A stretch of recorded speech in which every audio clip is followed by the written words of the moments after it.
Hello there, and welcome to Geek Speak. My name is Nath, and you've caught me getting ready for one of life's underrated joys, going out for a run. I know, don't at me in the comments. For some people there is nothing more profane than saying the word run. But for me, I thoroughly enjoy putting on some Spotify, tying on my definitely not blue hedgehog inspired trainers and racking up the miles. It's a pastime that people often write off as not their cup of tea, before even stepping out of the door. And it got me to thinking of the underrated joy of running through video games. So without further ado, here are 7 Sonic levels that are an underrated joy. We start our wander through the Blue Blur's underrated back catalogue at the beginning, Sonic 1's Starlight Zone. Despite the whimsical name, these 3 acts of suburban streetlights are actually the second fastest flowing zones in the game, right behind the iconic Green Hill Zone.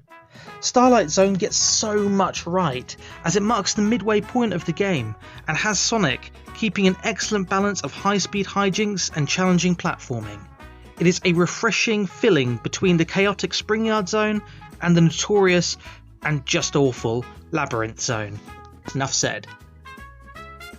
Sonic Adventure 2 is responsible for some of the most iconic music within the franchise, and arguably the second most iconic level in City Escape.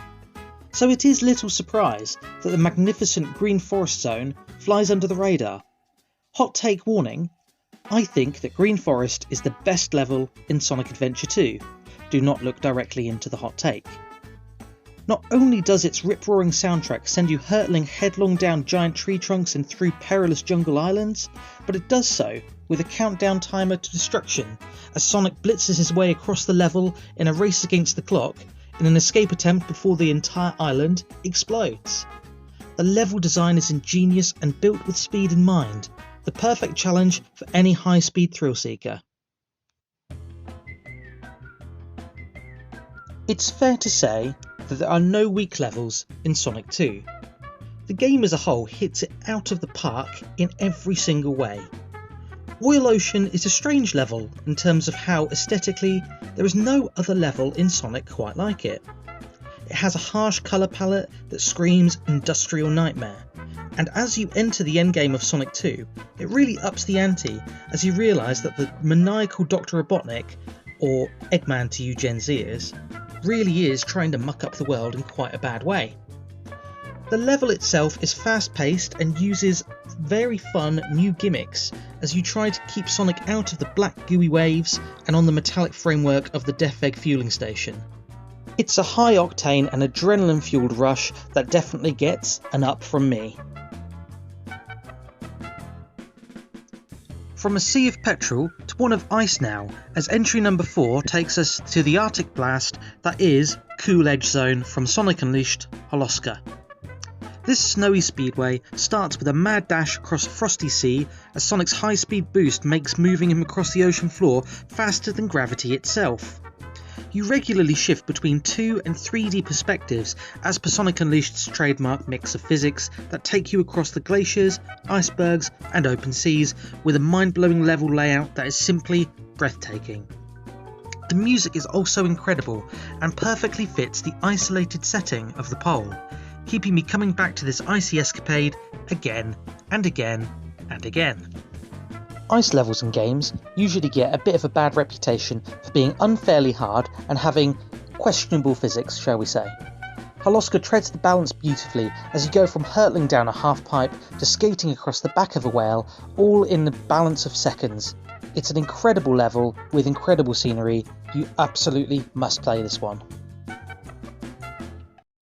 Entry number 5 has to be my favourite zone aesthetic ever, for its sheer artistry and absurdity.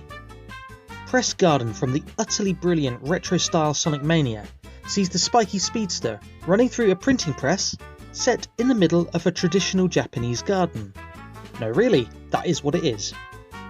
There are conveyor belt and cherry blossoms in equal measure here as Sonic presses through this botanical bookprint. The level is a step up in difficulty from what has come before, and is one of Sonic Mania's original design zones that isn't a rehash of the Ghosts of Hedgehog past. While maybe not as flashy as Studiopolis, or as iconic as the Western-themed Mirage Saloon, for me, Press Garden hits a sweet spot as it is an homage to the Japanese culture that I love so very much. What a level, what an idea, Christian Whitehead Studios, take a flipping bow. Entry number 6 is an underrated zone from an underrated game which is part of a massively underrated trilogy. From Sonic Advance 3 on the Game Boy Advance comes the high altitude Chaos Angel Zone. Yeah, even the name's cool. The crescendo to a game series that I am praying gets a high definition remake soon. As the final zone in this handheld hedgehog home run, Chaos Angel really ups the stakes, sending Sonic & Co. far above the clouds into a floating temple on steroids. Basically, think Sky Sanctuary from Sonic & Knuckles, but moodier, harder, and dare I say, cooler. Each of the 3 acts has its own epic and unique soundtrack that absolutely stamps a real sense of finality and drama on this absolutely brilliant ancient sky temple. The Sonic Advance trilogy in itself is ingenious as it introduces a multiplayer aspect where you can choose any combination of Sonic's group of 5 friends, so you can play as Knuckles, Tails, Cream, and Amy as you blast your way through the 7 absolutely rip-roaring worlds in Sonic Advance 3. I strongly recommend seeking out a copy of the trilogy on the Game Boy Advance. It is the most fun I have ever had playing a Sonic game. And Finalement is a level that I look forward to playing every single time I boot up Sonic 3 and Knuckles. Lava Reef Zone. This level often gets overlooked as fans fondly gush over Sky Sanctuary and Flying Battery Zone. Iconic and excellent zones to be sure, but Lava Reef for me really builds the game towards the epic showdown with Baldy McNosehair. You know things are getting serious in this one, as the punchy syntho 8-bit ballad drives you through the volcano at the centre of Angel Island. All the while, the sinister Death Egg lurks ominously in the background. The platforming here is for me some of the franchise's absolute best as you delve deeper and deeper into this lava labyrinth. Things get a major shake-up too, as in Act 2 you realise Robotnik has turned this volcanic vista into the launch pad for his planet-sized WMD. The stakes are high, as is my opinion of this most excellent retro zone from my favourite gaming franchise of all time. Sorry Mario, for me, gaming's GOAT is and forever will be a blue talking hedgehog after all. And there we go guys, 7 Sonic levels that are an underrated joy. As always, thank you so much for watching. If you enjoy my content, please drop me a like, share, subscribe, punch the notification bell to be alerted for whenever I go live with a new video, and if you have any suggestions for a list that you'd like to see, please drop it in the comments section below.